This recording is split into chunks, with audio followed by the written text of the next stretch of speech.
Big breaking. Siwan जिला के भगवानपुर प्रखंड के मुखिया संघ के अध्यक्ष ने किए विराट कवि सम्मेलन एवं होली मिलन समारोह का बहुत बड़ा आयोजन। पूरी खबर आप सभी को विस्तार से बताएंगे। नमस्कार, मैं हूं अभिषेक और आप देख रहे हैं अभी 24 न्यूज। पूरी खबर यह है कि सिवान जिला भगवानपुर प्रखंड के मुखिया संघ के अध्यक्ष एवं उत्तरी सागर सुल्तानपुर के मुखिया सुभाष सिंह के द्वारा उनके निजी आवास पर विराट कवि सम्मेलन किया गया। वहीं होली मिलन समारोह का भी आयोजन किया गया था। इस मौके पर सारण मंडल के तमाम कविगण पहुंचे हुए थे, सभी को सम्मानित किया गया। वहीं आपको बता दें कि पंचायतवासी भी यहां पर पहुंचे हुए थे। सभी पंचायतवासियों को चंदन लगाकर अभिनंदन किया गया और अंग वस्त्र देकर सम्मानित किया गया। होली मिलन समारोह का कार्यक्रम घंटों चलता रहा। वहीं आपको बता दें कि सुभाष सिंह जो कि भगवानपुर प्रखंड के मुखिया संघ के अध्यक्ष हैं, इनके बड़े भाई की आखिर सोच क्या है, वीडियो के अंत तक जरूर बने रहिएगा। किस सोच से वो कवि सम्मेलन प्रत्येक वर्ष कराते हैं, होली मिलन समारोह का आयोजन आखिर क्यों करते हैं, पूरी विस्तृत जानकारी उन्होंने दिया हुआ है। अगर आप मेरे फेसबुक पेज को फॉलो नहीं किए तो फॉलो जरूर कर लीजिएगा। यूट्यूब चैनल को सब्सक्राइब नहीं किए तो सब्सक्राइब जरूर कर लीजिएगा। ऐसी तमाम छोटी बड़ी खबरें हम आपके तक सबसे पहले पहुंचाने का प्रयास करेंगे। देखिए वीडियो में आगे। सर, आपके यहाँ भगवानपुर प्रखंड के उत्तरी सागर सुल्तानपुर पंचायत में विराट कवि महासम्मेलन कराया गया है और होली मिलन समारोह चल रहा है। आखिर ऐसा कार्यक्रम के लिए आपके मन में क्या आया? देखिए, एक बात ऐसा है कि यहाँ के जो मुखिया हैं जी और जो भगवानपुर हाट मुखिया संघ के अध्यक्ष भी है जी वो शिक्षा में उच्च शिक्षा प्राप्त जनप्रतिनिधि हैं जी, MBA जी। तो मैंने सोचा कि जब इतना शिक्षित व्यक्ति एक गांव का मुखिया है तो ऐसा कुछ कार्य होना चाहिए जिससे हमारे जो बिहार की संस्कृति है जी और जो हमारी संस्कार है उसको दोनों को बचाया जाए।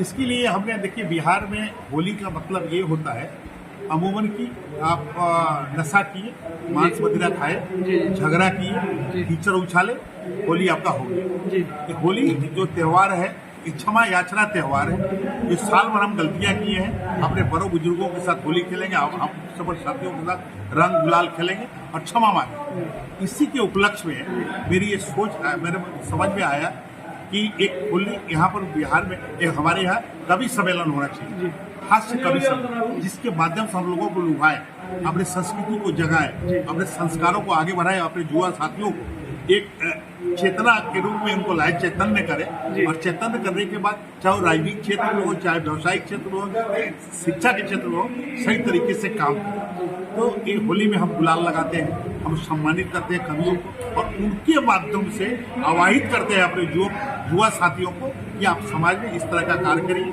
ताकि लोगों को अच्छा लगे।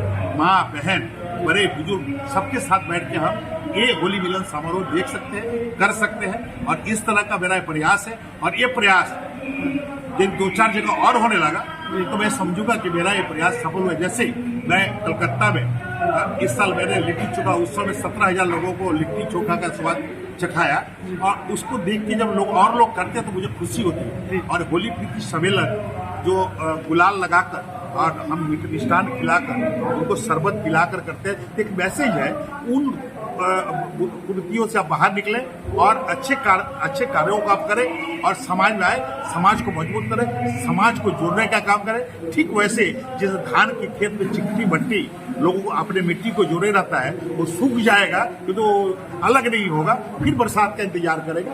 तो ऐसा कार्यक्रम करके हम ये चाहते हैं कि ऐसा संस्कार है और फिर आने वाले दिनों में, आने वाले अगले साल इसी होली सम्मेलन में और लोग जुटे, चिकनी माटी की तरह से जुटे, हमारा समाज मजबूत हो, हमारा संस्कार आगे बढ़े, यही मेरी सोच है। सर, प्रत्येक साल यहाँ पर आपके यहाँ कार्यक्रम होता है, लोगों को अंग वस्त्र से सम्मानित भी किया जाता है।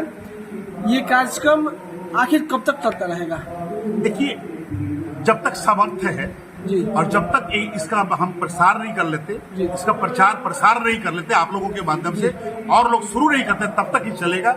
जब तक मेरे अंदर एक रक्त का बूंद है और मैं जीवित हूँ, तब तक ये कार्य होता रहेगा और होगा। हमारे पिताजी के समय में अभी समय अभाव के कारण हम नहीं करते हैं, नहीं तो हजारों कंबल हम गरीबों में वितरण करते थे, जरूरतमंदों में वितरण करते थे। और जब बाढ़ आया था, पहली बार जब बाढ़ आया था, यहाँ के लोगों ने तकरीबन 100 साल बाद बाढ़ का स्वरूप विकराल रूप देखा था। उस समय हम लोगों ने 10-10 किलो गेहूं बांटा था। आज नहीं, आज से 30 साल पहले हम लोगों ने बांटा था। शुरुआत किया था, कोशिश किया था और करते रहेंगे हम। सर आपके यहाँ कहाँ कहाँ से कवि आए होंगे? देखिए उसमें देखिए सारण लिखा हुआ है। जी।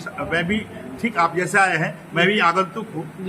मेरा एक कर्म क्षेत्र ही है, मेरी जन्मभूमि है। जननी जन्मभूमि स्वर्गादपि गरीयसी। जन्मभूमि जो होता है स्वर्ग के बराबर होता है और कर्मभूमि भी स्वर्ग के बराबर होता है। तो मेरी कर्मभूमि बंगाल है और एक जन्मभूमि है। तो मैं सारण कवि जो उनका संगठन वो लोग आए हैं और बड़ी अच्छी बातें बता रहे हैं। एक आईना दिखाने का काम कर रहे हैं, समाज को आईना दिखाने का काम कर रहे हैं कि ये आज के राजनेता क्या है, चाहे किसी पार्टी को।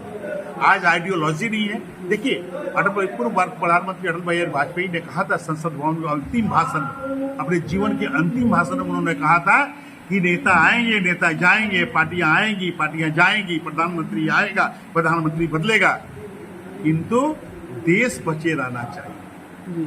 देश बचे रहना चाहिए, समभाव से सबको लेकर काम करना चाहिए। 1961 में मेनन साहब को उस समय के तत्कालीन प्रधानमंत्री जवाहरलाल नेहरू ने कहा था कि मेनन साहब देखिएगा, फाइनेंस मिनिस्टर के रूप में कहीं एक व्यक्ति को लाभ नहीं पहुंचाइएगा, 50 को तैयार करिए ताकि देश सुरक्षित रहेगा, संगठित रहेगा। देश एक व्यक्ति के हाथ में उठा दीजिएगा तो अंग्रेजों में और इनमें कोई अंतर नहीं आएगा। इस परिस्थितियों को भी हमें याद रखना होगा। आपको जो है गांधी जी के भी परिस्थितियों को याद रखना होगा, अटल बिहारी वाजपेयी के उद्गार को याद रखना पड़ेगा, तभी हमारा समाज आगे बढ़ेगा और राजनीति स्वरूप हमारा मजबूत होगा। सर आपका परिचय? मैं कृष्ण प्रताप सिंह, इस गांव का निवासी हूँ। जो मुखिया जी हैं सुभाष सिंह मेरे जी छोटे भाई हैं, उनके बड़े भाई हैं जी। धन्यवाद सर।